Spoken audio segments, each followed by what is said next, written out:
registered dietitian klcorey here, back to do another dietitian talk video. And I like to preface these videos by saying if you do like them, please share them on social media and share them with others who you think will find this information helpful. It also helps me out, so thank you.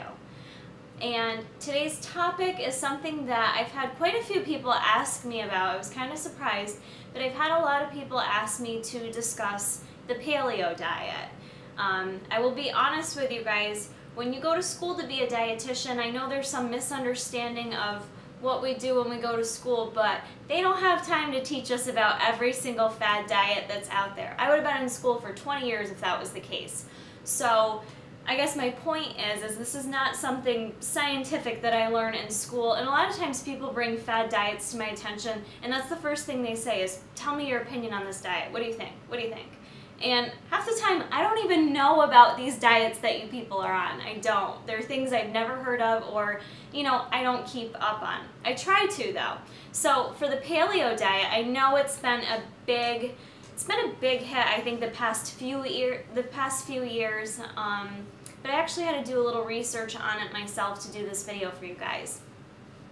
So the paleo diet is kind of known as the caveman diet or the Stone Age diet, because the thought is that maybe we should go back to eating the way our ancestors ate years ago, back when there weren't all these diseases and issues.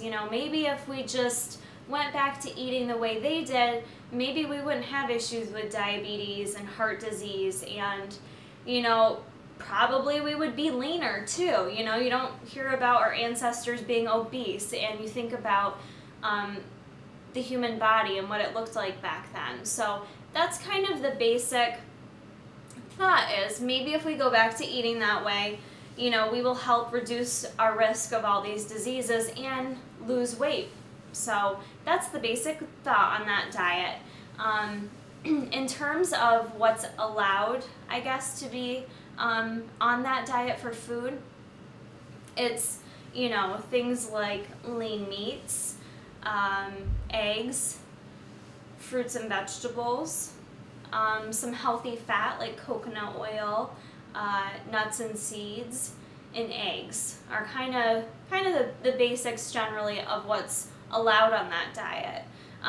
Obviously not allowed on that diet is anything processed. So you have to scratch that immediately. Anything processed, they didn't have processed foods back then, right? So all that processed stuff, take that out of the diet.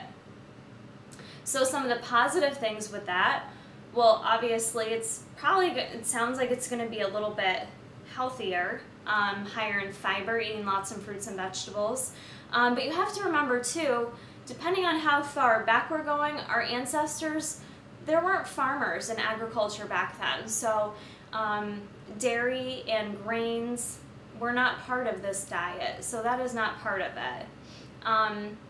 One of the limitations I see with this diet, especially for people in 2014, you have to do a lot of planning, right? I mean, most healthy diets, you do have to do a lot of planning, but to be, I guess, on the paleo diet and compliant with what they say you need to do, you have to be willing to have the money to pay for these types of foods, and you have to be able to prepare them, because you can't eat processed foods. So you can't really eat on the go and just make a healthy choice, if you're out and about on the weekend with your family or whatever you're doing. You have to plan, and you have to bring things with you. So time will be of the essence to you with, meal prepping and getting everything ready.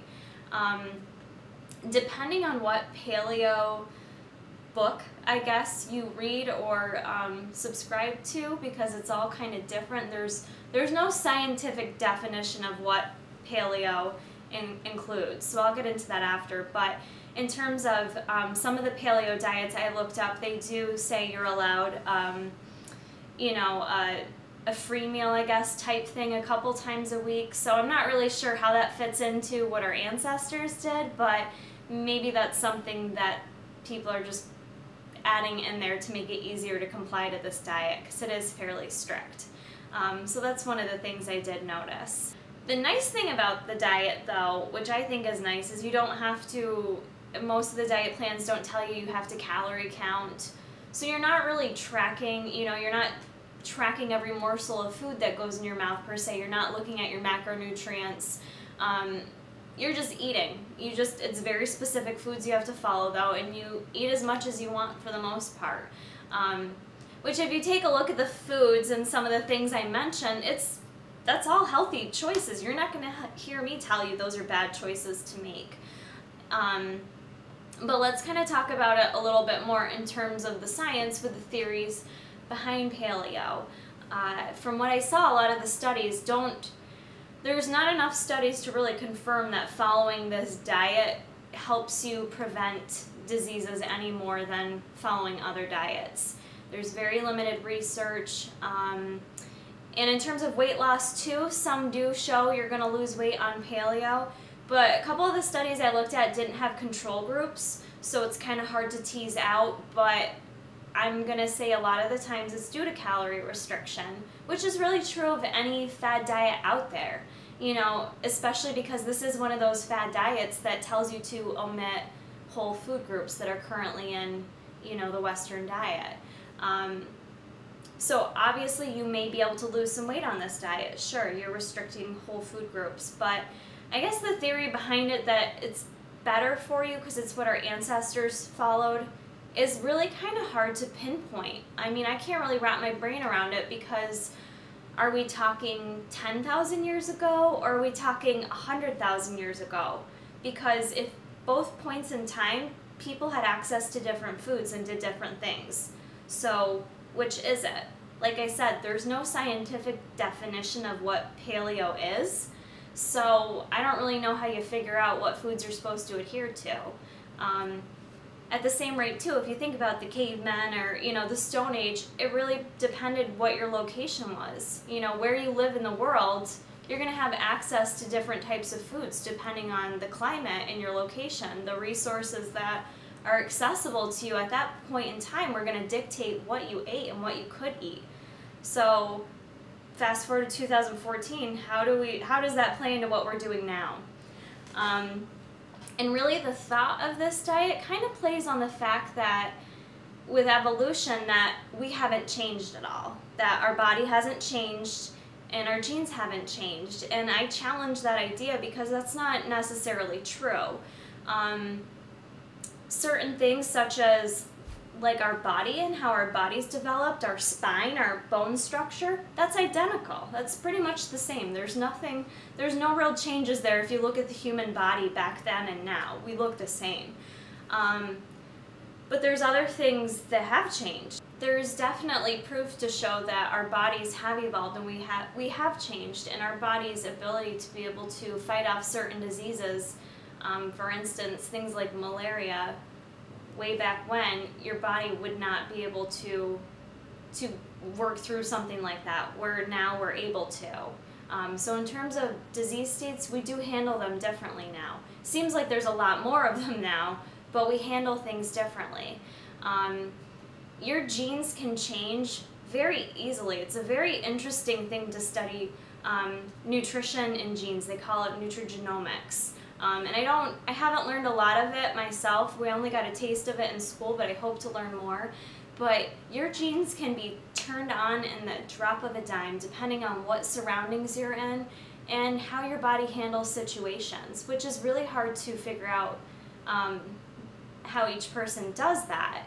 But depending on what situations you're in, if you're in constant stress, or you know, if you're in an area where there's high air pollution or radiation, things like that can change the genes in your body. You know, and we haven't figured everything out yet, but you know, there's definitely research to support our genes have changed.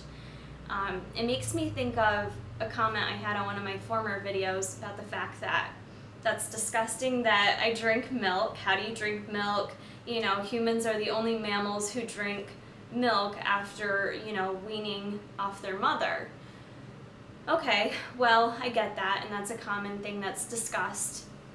However, over time, as humans, we have developed the ability, we have the enzyme, the enzyme in our body that's able to digest lactose, which wasn't something that the human body had years ago.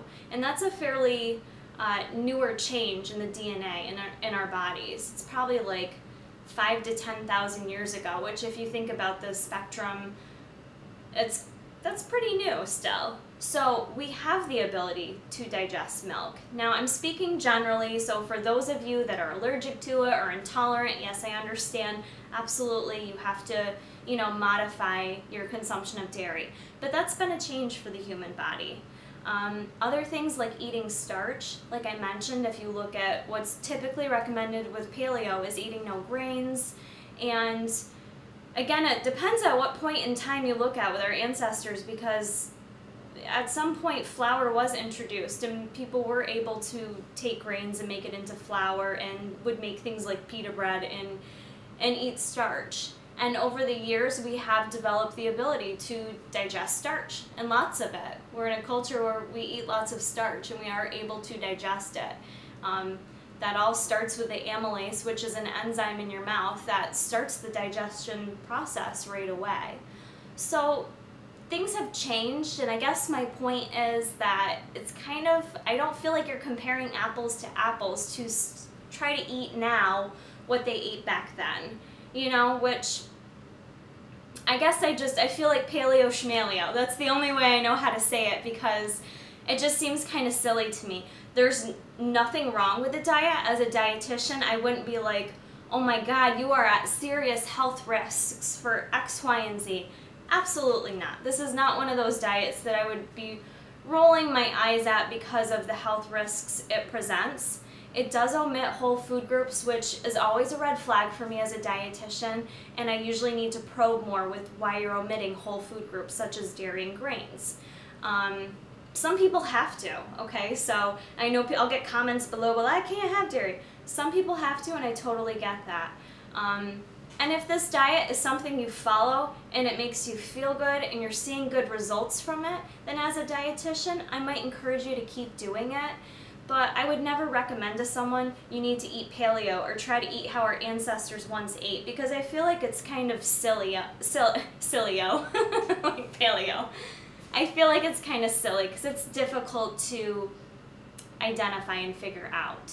I think this diet, bottom line, has a good selection of food choices. I don't see the need to restrict grains or dairy unless you have other medical issues that present themselves. But then I know people that say they're paleo and I can't eat that because it's not paleo, yet they go have their like Dunkin' Donuts coffee every morning. So that it doesn't make sense to me, you know? So you're gonna hear this constant theme with my fad diet videos that I encourage you to get away from the labeling, you know? Why do we have to label what diet we're consuming? Why can't you just eat? And I could sit here and go on about why I think that is, and generally a big part of it is lack of self-discipline. Lack of self-discipline, there it is. So we're in a world where we can't just make good decisions. We can't. We don't. It's shown. We don't do it. So instead, it's easier to say, hi, here's your diet, follow X, Y, and Z, this is what you can eat, this is what you can't eat. And it just makes yes or no foods, and it makes things, I think, easy for people.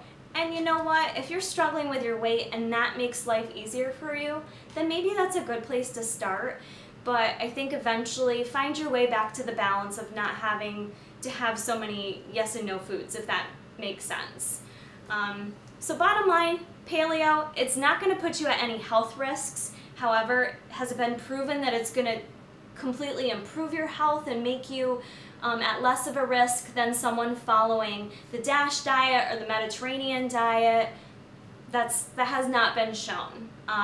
Does it give you energy and make you feel good? Maybe it does, and that's great. But bottom line, you don't have to do it, and I really don't think there's any science behind it, so it's kind of silly to me.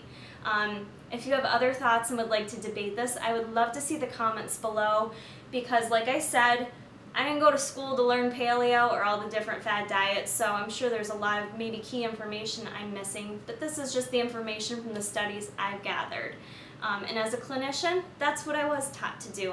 I was taught to look at studies, evaluate them, and present the hard evidence. So that's what you guys are getting today, and that's about it with paleo. So I hope that helps give you an idea of what the paleo diet's all about, my thoughts on it, and yeah, that's about it. So please comment below, give it a like if you like this video, and let me know what other topics you would like to see for Dietitian Talk. It's Kara here, and I am here to do another episode of Dietitian Talk. I am a huge nutrition dork, since that's what I went to school for, and I'm here today to talk to you about one of my favorite topics, which is fiber. So I will start this video by saying, please don't forget to share this with others that you think will find